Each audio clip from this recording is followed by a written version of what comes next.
দুর্বল ড্রেনেজ ব্যবস্থাপনার বিষয়ে আরো বিস্তারিত জানাতে এই মুহূর্তে যশোর থেকে যোগ দিয়েছেন সহকর্মী জিয়াউল হক। জিয়াউল হক, স্থানীয়দের অভিযোগ যে অপরিকল্পিতভাবে ড্রেনেজ ব্যবস্থা তৈরি করা হয়েছে, যার ফলেই কিন্তু গত কয়েকদিনের বৃষ্টিতেও দেখা গেছে শহরের উত্তর এবং দক্ষিণাংশে পানি নিষ্কাশন হচ্ছে না। কি পরিস্থিতি সর্বশেষ? দেখুন, আমি এই মুহূর্তে দাঁড়িয়ে আছি যশোরের ভৈরব নদের পাড়ে।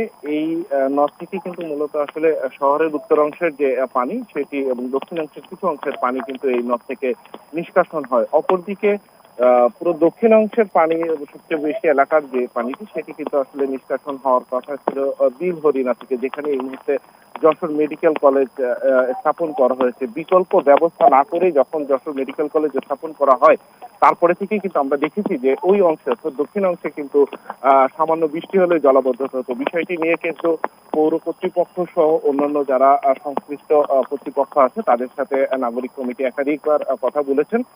কথা বলার পরও কিন্তু আসলে এখনো পর্যন্ত বিকল্প ব্যবস্থা কিন্তু সেভাবে গ্রহণ করা হয়নি।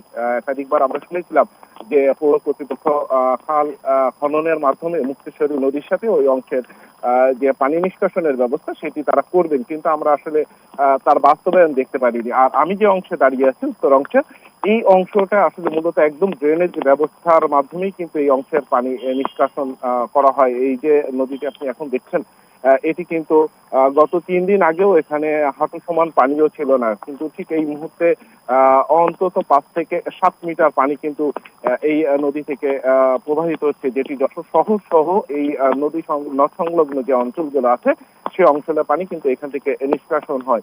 আমরা দেখেছি যে প্রতিবারই যখনই বর্ষা হয় বা বর্ষার আগে কর্তৃপক্ষ কিছুটা আসলে কথা বলেন, কাজ করার কথাগুলো বলেন, কিন্তু আদতে সেই কাজগুলো হয় না। যে ড্রেনগুলো করা হয়েছে আমরা দেখেছি সেই ড্রেনগুলো কিন্তু আসলে মূলত যেভাবে করার কথা ছিল, যেভাবে সেভাবে পানি করা হয়নি, নিষ্কাশনের। আর যার ফলে জনদুর্ভোগও কমেনি।